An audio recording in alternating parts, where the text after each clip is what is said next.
मैंने बड़ी मुश्किल से उसे संभाला और झोंपड़ी के दूसरी तरफ ले जाकर एक मटके से पानी पिलाया। वो जमीन पर बैठ गई। फिर अपने माता पिता को याद करके देर तक रोती रही। मैं उसके सर पर हाथ रखे उसे दिलासा देता रहा। जब उसकी तबीयत को कदरे सुकून आया तो हम मोटर कश्ती में आ गए। उसकी तलाशी ली, बक्स को खोल कर देखा। उस बक्स में सिवाय ऊट पटांग चीजों और मजदूरों के बही खातों के और कुछ न था। एक बक्स बाहर साहिल पर गिरा पड़ा था। उसे खोल कर देखा तो उसमें साफ सुथरी धोतियां, कुर्ते और 4 नई चप्पलें बरामद हुई। एक रुमाल में 2000 रुपए के करेंसी नोट लिपटे हुए थे। हमने ये चीजें एक गठरी में डालकर मोटर कश्ती में रख दी। अब वापस झोंपड़ी की तलाशी लेने आए। देखा कि पटेल की लाश बलसर गई थी और उस पर कीड़े मकोड़े रेंग रहे थे। सख्त बदबू आ रही थी। हमने झोंपड़ी में जाकर तलाशी ली, जहां दीवार के साथ आटे चावल की बोरियां, घी के कनस्तर वगैरह पड़े थे। एक बड़ी कीमती राइफल और गोलियों का बेल्ट दीवार से टंगा था। ये शायद पटेल की अपनी राइफल थी। कमबख्त इस कदर बुज़दिल था कि उससे कोई काम न ले सका। हमने कपड़ों की गठरी भी वहीं पलंग के बिस्तर पर फेंक दी। लाश की बदबू अंदर आ रही थी।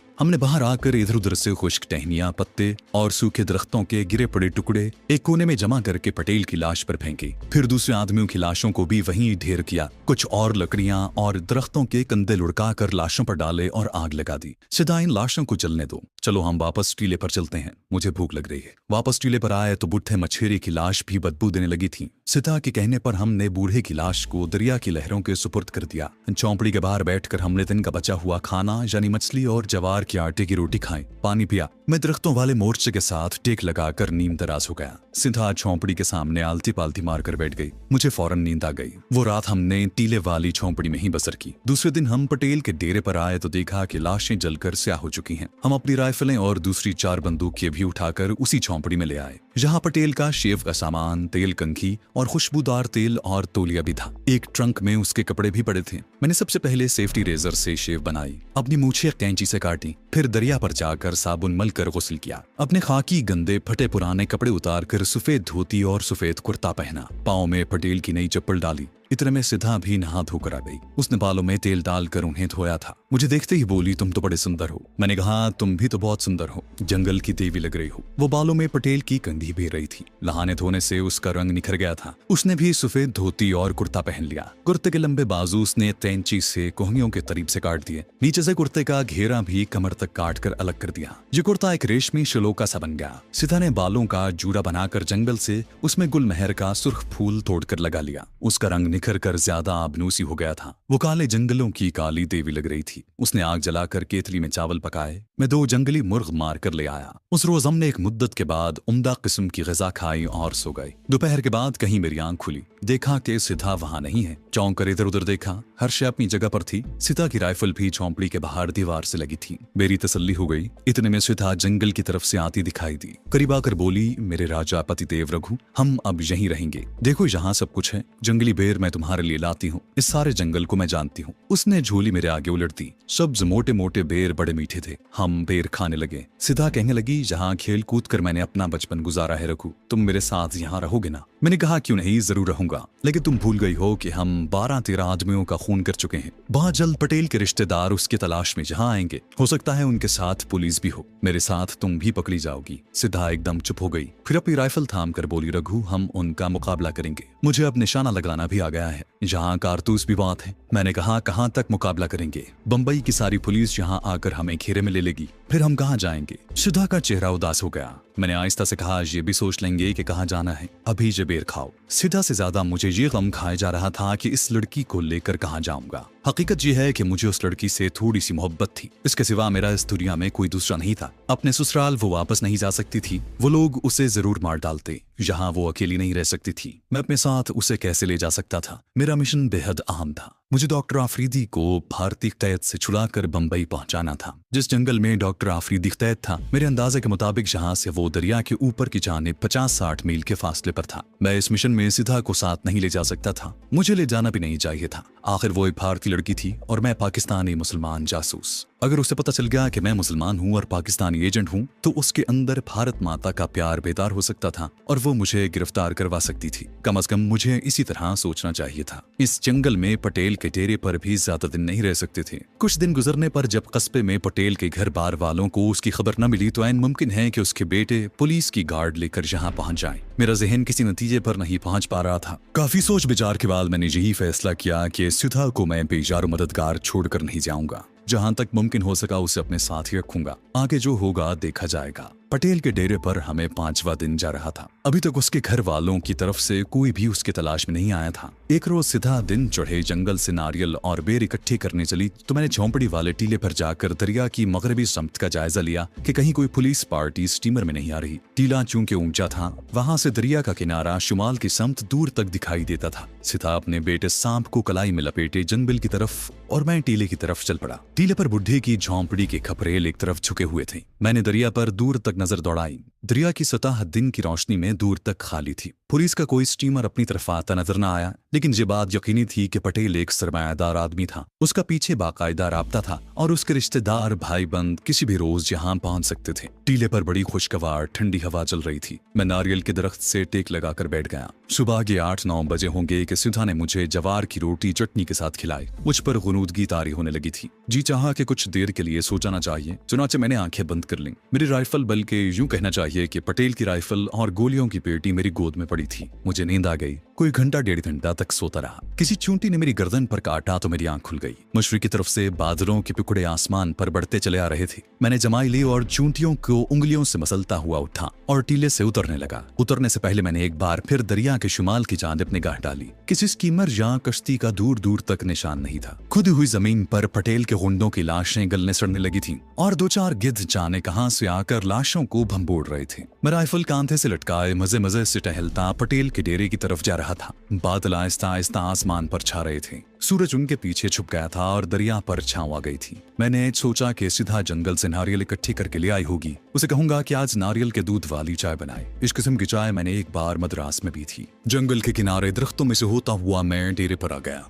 झोंपड़ी का दरवाजा खुला था। गहरे की दीवार के पास एक कच्ची मुंडेर ठह गई थी। जब मैं टीले की तरफ गया था तो ये मुंडेर बिल्कुल सालिम थी। मैंने सोचा शायद कोई गीदड़ डर कर घबराहट में भागते हुए इस कच्ची मुंडेर से टकरा गया हो। मुंडेर जमीन से बमुश्किल 2 फुट ऊंची थी और डेरे के अहाते के इर्द गिर्द बनी हुई थी। अचानक मुझे जमीन पर मुंडेर की गिरी हुई मिट्टी पर घोड़े के सुमों के गहरे निशान नजर आए। मुझे जैसे बिजली का करंट सा लगा और मैं छलांग लगाकर मुंडेर को फांद गया। राइफल मैंने अपने हाथों में मजबूती से थाम ली। झोंपड़ी का दरवाजा खुला था। जहां भी घोड़ों के सुमों के निशान थे। मैं राइफल पकड़े लपक कर झोंपड़ी में घुस गया। झोंपड़ी खाली पड़ी थी, मगर इस आलम में थी कि वहां सिवाय खाली पलंग के और कुछ नहीं था। ना रेशमी बिस्तर और ना कपड़ों का बक्स, ना घी के कनस्तर और ना आटे चावल की बोरियां। मैं तेजी से बाहर निकल आया। समझ गया कि ये डाकुओं का कारनामा है, मगर अब मुझे सिद्धा की फिक्र थी। वो जंगल में गई थी। घास पर कुछ दूर तक घोड़ों के सुमों के निशान चले गए थे। आगे सुमों के निशान तो नहीं थे, मगर झाड़ियां घोड़ों के सुमों तले कुचली हुई थी। मैं बढ़ता चला गया। मैं दरख्तों की आड़ लेता कदम कदम आगे बढ़ रहा था। मैंने सिद्धा को आवाज दी, कोई जवाब न आया। दूसरी बार ज्यादा जोर से पुकारा। जंगल में सन्नाटा ही छाया रहा। मेरी कनपट्टियां तक धुड़कने लगी थी। अब महसूस हुआ कि मुझे सिद्धा की कितनी फिक्र हो गई थी। एक जगह जंगल में नारियल के दरख्तों का झुंड था और बेरी के जंगली दरख्त भी थे। सिद्धा उस जगह नारियल और बेर लेने आती थी। जहाँ घास इस तरह खुदी हुई थी जैसे घोड़े इधर उधर टापते रहे हों। जमीन पर गुलमहर का सुर्ख फूल पला था। ये फूल सिद्धा अपने जूड़े में लगाती थी। मैंने फूल उठाया तो वो कुचला हुआ था। मैं फूल उठा ही रहा था कि मेरी नजर एक ऐसी शय पर पड़ी कि मेरा ऊपर का सांस ऊपर ही रह गया। ये सिद्धा के सांप बेटे की कटी हुई लाश थी। उसे तलवार या खंजर से 3 टुकड़ों में काट दिया गया था। उसके कटे हुए जिस्म पर चूंटियां रिंग रही थी। मैंने सिद्धा के काले सांप बेटे को पहचान लिया था। सिद्धा का सांप बेटा हलाक कर दिया गया था। इसका मतलब था कि सिद्धा को डाकू अगवा करके ले गए। सांप ने हमला किया होगा और किसी डाकू ने तलवार का वार करके उसके टुकड़े कर डाले। जंगल आगे जाकर घना हो गया था और घोड़े के सुमों के निशान भी गायब हो गए थे। मैं डाकुओं की तलाश में दूर तक निकल गया था कि अचानक मुझे दूर से किसी मोटर स्टीमर के भोंपों की धीमी सी आवाज सुनाई दी। मेरे कदम वहीं रुक गए। दरिया में दूर से कोई स्टीमर चला रहा था। उस स्टीमर पर पटेल के रिश्तेदार और बेटे सवार होंगे और वो पुलिस को भी साथ लेकर आ रहे होंगे। अगर पुलिस साथ न भी हुई तब भी उनकी नफरी ज्यादा होगी। वो हर किस्म के हालात का मुकाबला करने की पूरी तैयारी करके आ रहे होंगे और मैं अकेला ज्यादा देर तक उनसे नबर्द आजमा नहीं हो सकता था। अब मैं सिद्धा को तो भूल गया और मुझे अपनी जान बचाने की फिक्र पड़ गई। मैं जितनी तेज दरख्तों में भाग सकता था झोंपड़ी की तरफ भागा। दरिया के किनारे जाकर शुमाल की तरफ नजर डाली तो दूर एक स्टीमर या मोटर लॉन्च चली आ रही थी। अभी वो काफी दूर थी। मैंने झोंपड़ी में आकर चप्पल उतार कर अपने पुराने जॉगिंग बूट पहने, जिस्म की गिर्द चादर लपेटी। मेरी सारी बंदूकें और 303 की दोनों राइफलें, कारतूस और गोलियां वगैरह डाकू अपने साथ ही ले गए थे। सिर्फ वही राइफल और गोलियां बची थीं जो मेरे पास थीं। यहाँ सब्जी और फल काटने वाली एक छुरी भी थी। मैंने उसे अपनी धोती में उड़स किया और सिधा का दिया हुआ सांप का मनका अपनी जेब में रखिया। मैं एक बार फिर दरिया की तरफ आ गया।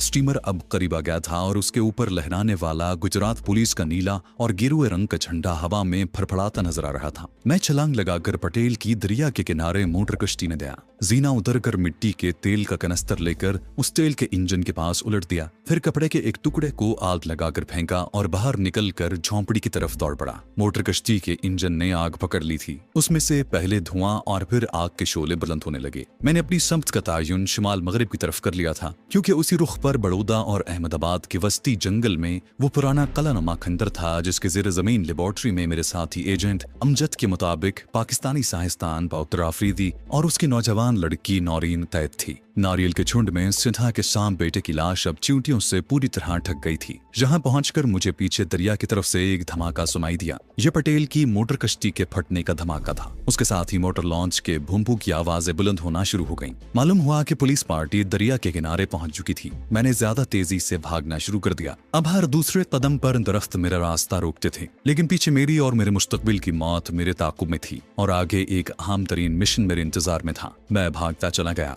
जंगल इस कदर घना था कि मैं तेज नहीं दौड़ सकता था। खुदरों, झाड़ियां, दरख्तों की लटकती टहनियां और घुटनों तक घास कदम कदम पर मज़ाहमत कर रही थी। फिर भी मैं उन रुकावटों को अबूर करता जितनी तेज भाग सकता था भागा जा रहा था। गुजरात पुलिस की लॉन्चों के भोंपू की आवाज मेरा पीछा कर रही थी। पटेल की जिस मोटर लॉन्च को मैंने आग लगाई थी उसके धमाके बंद हो गए थे। ऐन मुमकिन था कि पटेल के अड्डे पर लाशों को देखकर पुलिस मेरी तलाश में जंगल में निकल खड़ी हो, मगर ये जंगल इस कदर घना और दुश्वार गुजार था कि अगर मैं उसके वस्त की जानिब मजीद आगे निकल जाता तो फिर पुलिस तो क्या, भारतीय फौज के जवान भी मेरा खोज नहीं लगा सकते थे। चुनाचे मैंने अपनी रफ्तार मजीद तेज कर दी। इन जंगलों के नशीब फराज से वाकफियत और कुछ मेरा तजुर्बा, ज्यादातर जवानी का ताजा वलवला परवर खून और कौमी जज्बा मेरी हिम्मत बढ़ा रहा था। पटेल के डेरे से उठाई हुई कीमती राइफल गोलियों की पेटी के साथ ही मेरे कांधे से लटकी हुई थी। मेरा लिबास पटेल ही के संदूक से निकला हुआ धोती कुर्ता था। ऊपर मैंने चादर लपेट रखी थी। धोती में फल काटने वाली छुरी उड़स रखी थी। जेब में माचिस की डिब्बियां भी थी। पाँव में जॉगिंग शूज थे।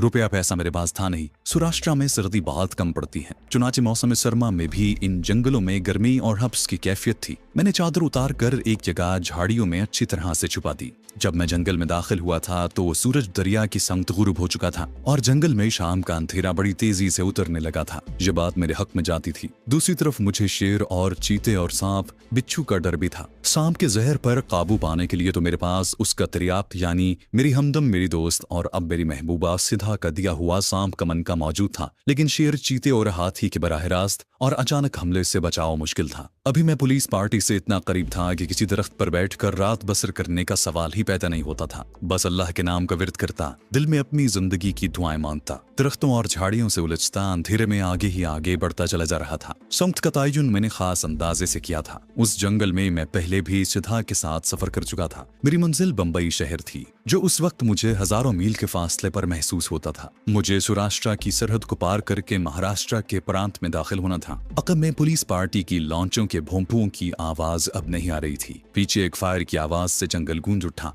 और दरख्तों के परिंदे फड़फड़ा कर उड़ गए। ये 303 की राइफल का फायर था। शायद पुलिस मेरे ताकुब में चल पड़ी थी, या ऐसा भी हो सकता था कि ये फायर मुझे दहशतज़दा करने के लिए दागा गया हो। इतना मुझे मालूम था कि गुजरात पुलिस के सूखे साखे सिपाहियों में इतना दमखम नहीं है कि वो रात के अंधेरे में इतने खतरनाक जंगल का रुख करें। ताहम मैं जरा सी भी गफलत नहीं करना चाहता था। मैं किसी जगह रुके बगैर आगे बढ़ता गया। जब रात का अंधेरा गहरा हो गया और मैं भी थक गया तो एक जगह घास में छुपे हुए पत्थरों के पास बैठकर सस्ताने लगा। जब सांस कुछ ठीक हुआ तो अल्लाह का नाम लेकर फिर चल पड़ा। ये हिम्मत तलब दुश्वार गुजार सफर रात गए तक चल रहा। अब मैं इतना थक चुका था कि एक कदम चलने की सकत न थी। प्यास भी लग रही थी। कोई नदी नाला अभी तक मुझे नहीं मिला था। मैं एक जगह बेदम होकर बैठ गया। लिबास भी कई जगह से फट गया था। राइफल और गोलियों की पेटी अपने सामने जमीन पर डाल दी और लंबे लंबे सांस लेने लगा। ऐन उस वक्त जंगल किसी शेर की धाड़ से गूंज उठा। मैंने चौंक कर अंधेरे में जिधर से आवाज आई थी उधर गौर से देखा। तारीकी में भूतों की तरह इस्तादा देवकामत दरख्तों के हजूलों के सिवा और कुछ नहीं था। शेर की धाड़ करीब से बुलंद हुई थी। हो सकता है ये कोई आदमखोर शेर हो और उसे मेरी बू आ गई हो। मैंने राइफल उठाकर कांधे पर डाली और एक दरख्त पर चढ़कर उसके 2 शाखे पर बैठ गया। ये 2 शाखा जो जमीन से काफी बुलंद था, मेरे लिए ये एक मचान का काम दे रहा था। मैंने एक मोटी सी टहनी से टेक लगा ली। मच्छरों ने मुझ पर हमला कर दिया। ये एक नई मुसीबत थी। बहरहाल मुझे इस मुसीबत का मुकाबला करना था। मैंने धोती उतार कर उसमें अपना सारा जिस्म लपेट लिया।